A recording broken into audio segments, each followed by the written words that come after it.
Welcome back. This is Ms. Elger Londrich. I'm going to be your assistant, as you know, for Lab Anatomy Physiology 214. I wanted to talk about week 2 and give you a sort of overview of what to expect and how to study for this new unit. There is a lot of information that we're going to be covering, so make sure you're spending the time and understanding the material. If not, please post questions on the discussion board. I'm there to help you, but if you don't ask questions, I'm assuming everybody's fine and not having a problem. So please put discussions, posts on there. Also interact with each other as well. If you have a question and you could respond to somebody else's question, go ahead and include it. You don't have to wait for me.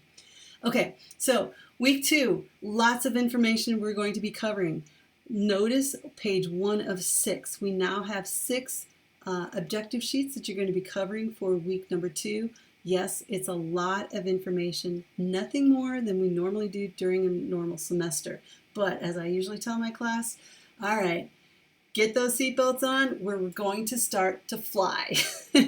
A lot of material. I'm going to try to get through this quickly, giving this little short video. I don't want to spend 28 minutes as I did last time, so I'm just going to cover some of the general ideas. I'm going to come back with other videos on more specifics, okay? So I might be talking fast because I don't want them to be long. First thing I want you to notice on this worksheet, we have a new information that we've added to it. When possible, be prepared to identify all objectives as found on the right or left side of the body, all right? Keep that in mind. If you're pointing to it with your right hand, it's not going to be on the right side of the body that you're looking at, or an image or something. So make sure you've got the right lefts down. With visible body, it'll be super easy, as opposed to when you're in lab, when you don't have an actual, full skeleton to look at. You shouldn't have any problems looking for right and left sides. So just keep that in mind. Okay, starting with the skeletal system overview, we're going to start on chapter 7. Again, just like we did before, I don't need to explain it, but this will be the general overview of it. We'll start with bone types, look at those, I'll give you some information. This next section with the long bones, I want to explain a little bit about that. Yes, you had a lot of histology on your first assessments. Yes, I get that. It's the way it always is because we covered tissues. So now we're going to be focusing specifically on the tissues of the topic we're discussing for the week. And in the first case here, we're talking about long bones. There are going to be histology tissues that you're going to be looking at with key characteristics you've covered a little bit already, but we're including some other items as well now. To begin with, I've included the links for Digital Histology and Histology Guide, in addition to what you see on Visible Body Anatomy Physiology. Okay, so you have 3 locations. You can see the information. Visible Body just recently added this to their site. Not always the best histology slides I would like to use, so that's why I'm incorporating a couple, or we are incorporating a couple others in there as well, because we want to give you the best view possible for you to see the objectives that you're responsible for. Okay, so when I'm doing this now, because we're not in tissues, I'm just going to do one link to cover everything within long bones. However, I did make an exception this time too, because we're talking about bone marrow, and bone marrow is a little bit tricky to look at. Not the best views in visible body because it doesn't identify the red bone marrow versus the yellow bone marrow.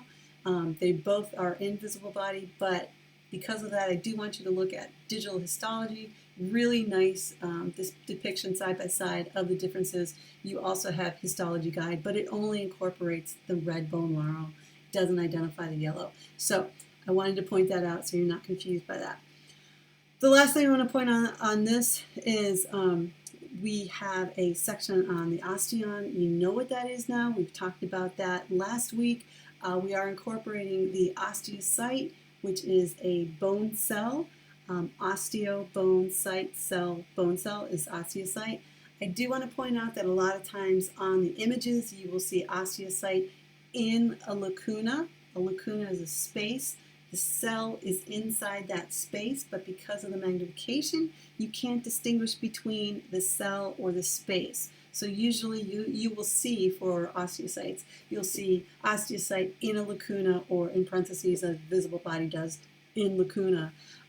We don't really care that well, we do care that you know a lacuna is a space, but our primary interest is that you know what an osteocyte is and where it is located.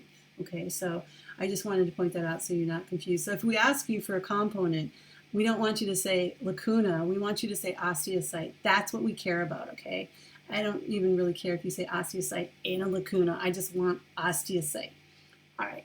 On this topic too, just want to point out we do not accept common terms. So if you put bone cell, you will get it wrong. It is not on your objective worksheet. We will not accept it. It is an osteocyte. You've got to use the terminology. All right. So moving on from there, we're going to go into the axial skeleton. Axial skeleton is pretty straightforward. Looking at the skull, you've got a few parts to this, a few specific bones of the skull. You should know they're all listed here with the dark dots associated with it. Within each of those bones, they have bone markings or structures unique to those bones for the skull. May not be unique in the body, so just keep that in mind. In particular, I'll just say the styloid process of the temporal bone is also found a styloid process in other areas of the body. So we usually identify you to specify that, but given our system that we're using for assessments, it just gets a little messy, so we're just tossing it aside. But just be aware, you could have other bone markings, in this case the styloid process, of another bone somewhere else. Okay, a couple of these can be a little tricky. I will be giving separate videos to identify this so that I'm not taking up a huge amount of time on this video. I just want to give you a quick overview of what you should be covering. Okay, moving on, you've got some fontanelles. This is going to be with fetuses. Newborn or before children are born, you're going to have a lot of fontanelles associated with it, so make sure you're looking at that. Going into the facial bones, again, another straightforward area, not too confusing, looking at all of these components in order to identify which is which. The next section, foramina of the skull. This is usually a very challenging topic for students in 214, so we put them all together in one spot, but note that some of them, like foramen lacerum, is encapsulated by multiple bones. If you look at foramen ovale, it's part of the sphenoid bone. Now, when you look above at the sphenoid bone, there's a foramen ovale. Okay, so it's actually in two different locations because I wanted to keep it, we do all this together. Don't think it's just me. But Mr. Durst and I work in hand with all of this stuff. We wanted to put that together so you see that and know that it's coming from the sphenoid bone, but also because this is a challenging area and they're all on the inferior surface of the skull. Put them all together here so you can see them all together in one spot. Okay, the vertebral column. This is an important area looking at the vertebrae of the spinal column or vertebral column. You need to know the differences between all the different vertebrae. So that would mean the differences between the cervical, the thoracic, and the lumbar vertebrae. But also you need to know the difference between two special cervical vertebrae, the atlas and the axis. Now, they will have different shapes and structures associated with them, unique to any other vertebrae and unique to each other. So, not the same at all. You should know how do you distinguish between the atlas and the axis and how you distinguish between cervical, thoracic, and lumbar. We've put together a little table here for you to sort of put your thoughts down, just put it all in one place so you can see it.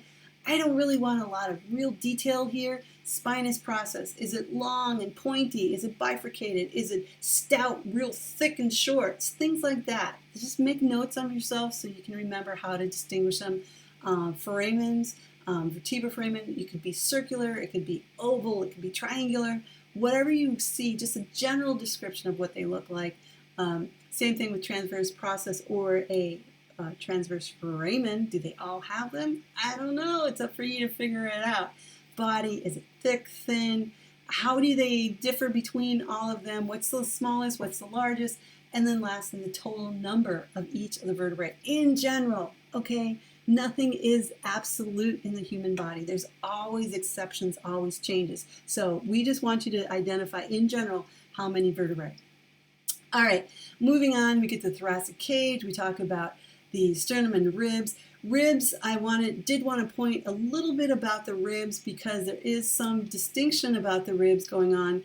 And I'm jumping over. I know it's 1035 is where it is, right here.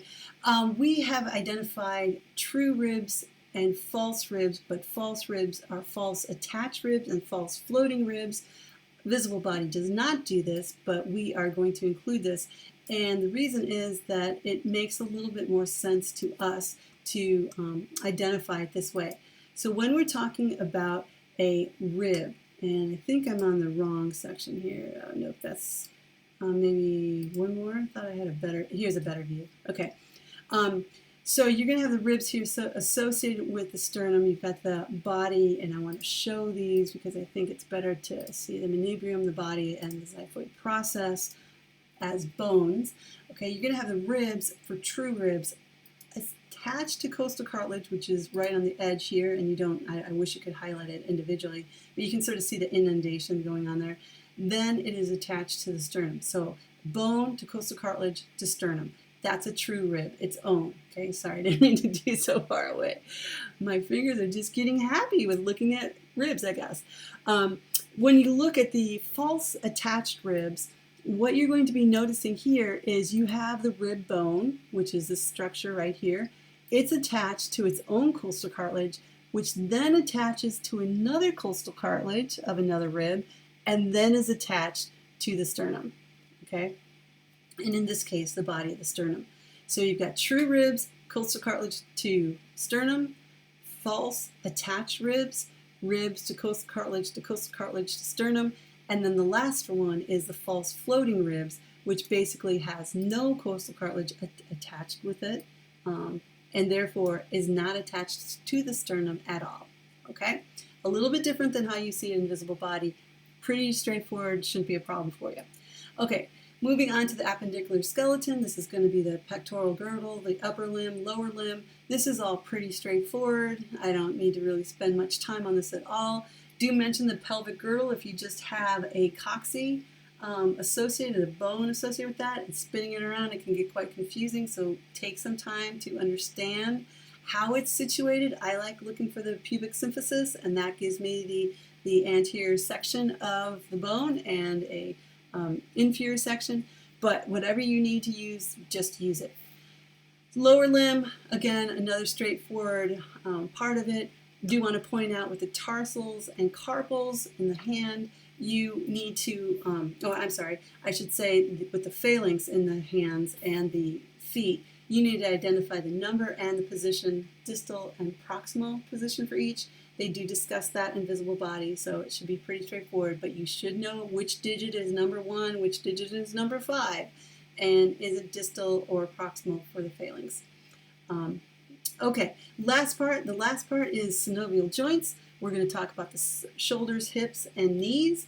I'm not going to spend too much time on this. I did bring up this in the last video, the ligamentum teres femoris. You will have to do a little bit of dissection of bones or ligaments to actually see some of these terms that you have to identify, or these objectives that you have to identify. That would be both for the shoulder and the hip joint. So just make sure that you're comfortable with doing your dissections, because you will have to do this on the exam, okay? So get comfortable with it now, and you will have no problem when we get to the assessment on Saturday. Okay, that's all I'm talking about for now. I will come back with some more specifics on objectives for week number 2. We'll see you in a bit.